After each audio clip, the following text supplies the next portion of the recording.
तेऽधिकं जन्मना व्रजः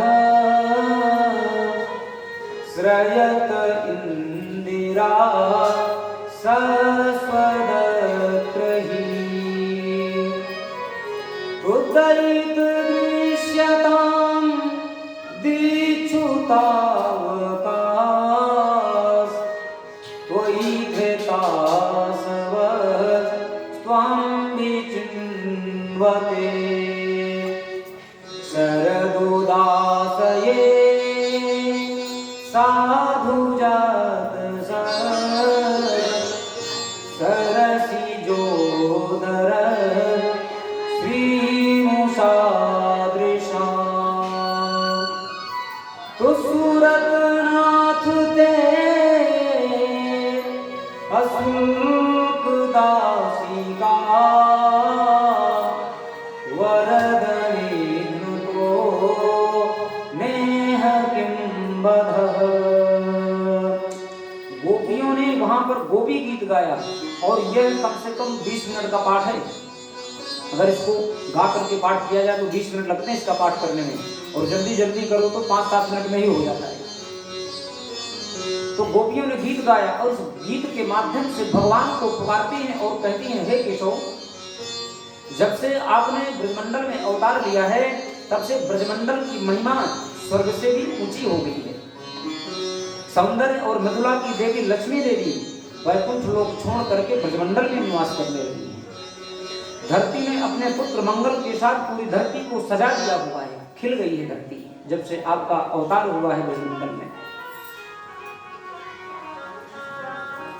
आप भक्तों के पालक हैं, भक्तों की मनोकामनाओं को पूर्ण करने वाले हैं। हम आपसे बहुत प्रेम करते हैं, हम आपसे इतना प्रेम करती हैं कि आपके विरह में हमारे प्राण निकलना चाहते हैं। हे केशव, हे गोविंद, आप कहोगे कि अगर आप हमसे इतना प्रेम करती हो तो हमारे विरह में आपके प्राण क्यों नहीं निकल गए? आप कहोगे ऐसा? तो एक बात बताइए केशव, आपकी याद में दशरथ जी ने तो 6 दिन में ही अपने प्राण त्याग दिए। दशरथ जी ने तो आपकी याद में 6 दिन में ही प्राण त्याग दिए, लेकिन अशोक वाटिका में मां जानकी जी कितने दिनों तक जीवित रही। मां सीता का पता लगा करके जब हनुमान जी लौटे राम जी के पास, तो राम जी ने पूछा, कहो हनुमंत, मेरी जानकी कैसी है? तो हनुमान जी जवाब देते हैं, तो मां सीता ने जवाब दिया, बोले, नाम पाहरू दिवस निशि ध्यान तुम्हार कपाट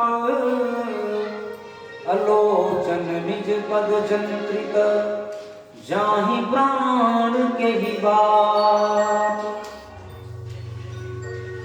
जानकी जी जवाब देती हैं कि नाम पाहरू दिवस निशि, मेरे प्राण आपके विरह में निकलना तो चाहते हैं, लेकिन ये नाम रूपी पहरेदार निकलने नहीं देता। कदाचित उस नाम रूपी पहरेदार को ये मेरे प्राण धक्का देकर के निकलना चाहते हैं, हमें नहीं ले रहा है यहाँ।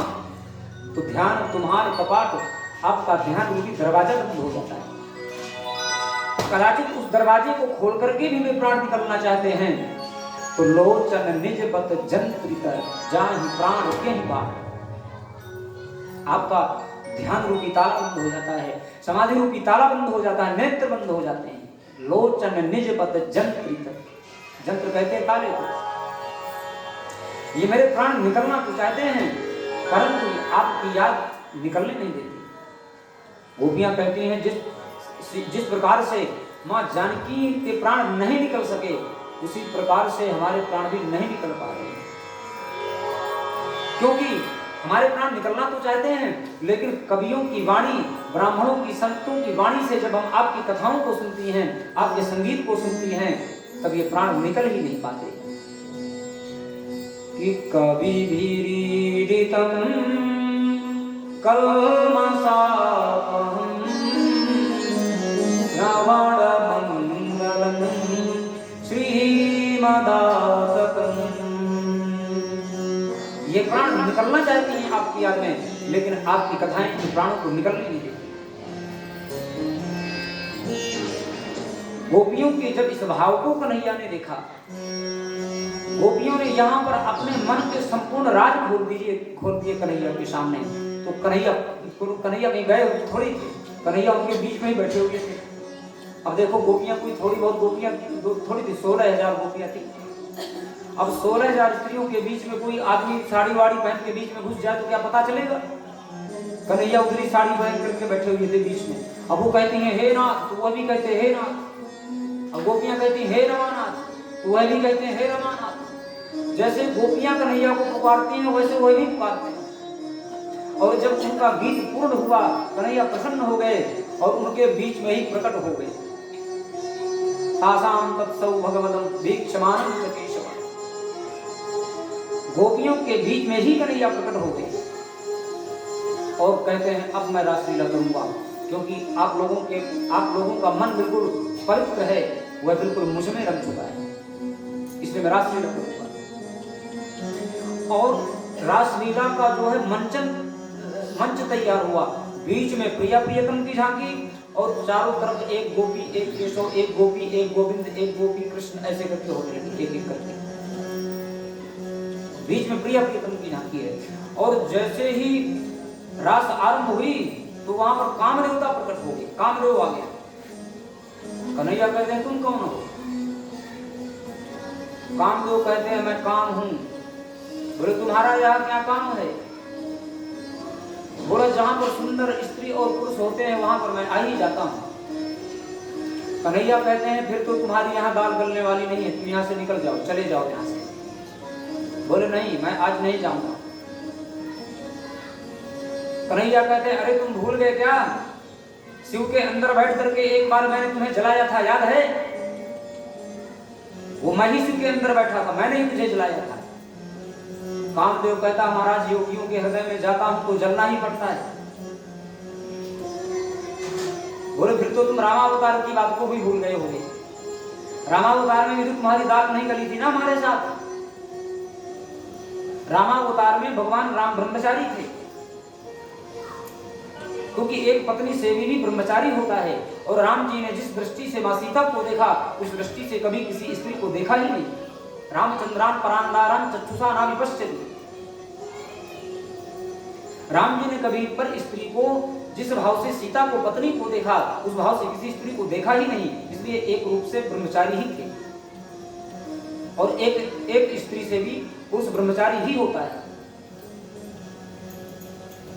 कामदेव कहता है उस समय आप जो है पत्नी रूपी किले का सहारा लेकर के लड़ रहे थे, इसलिए आपकी चली मेरी नहीं चली। लेकिन यहाँ तो हजारों विश्व सुंदरियां और त्रिभुवन सुंदर श्याम, यहाँ तो आज मेरे बाँट चलेंगे ही चलेंगे। कन्हैया कहते अच्छा तो ठीक है, फिर बताओ तुम कैसा युद्ध करोगे? मैदान का युद्ध करोगे या किले वाला युद्ध करोगे? कामदेव कहता है आज तो दो हाथ मैदान में ही होंगे। कन्हैया कहते हैं चलो ठीक है। तो जैसे ही कहते हैं रासलीला आरंभ हुई, कन्हैया ने कामदेव को उल्टा टांग दिया, आकाश में टांग दिया। उत्तम भयम रतिम रमयां चकार। रतिपति को उल्टा टांग दिया। कामदेव काम नाम है रति के पति का, कामदेव की पत्नी का नाम है रति। तो कहते हैं उत्तम भयम रतिपतिम रमयां चकार। आकाश में उल्टा टांग दिया भगवान ने और फिर रासलीला आरंभ हुई।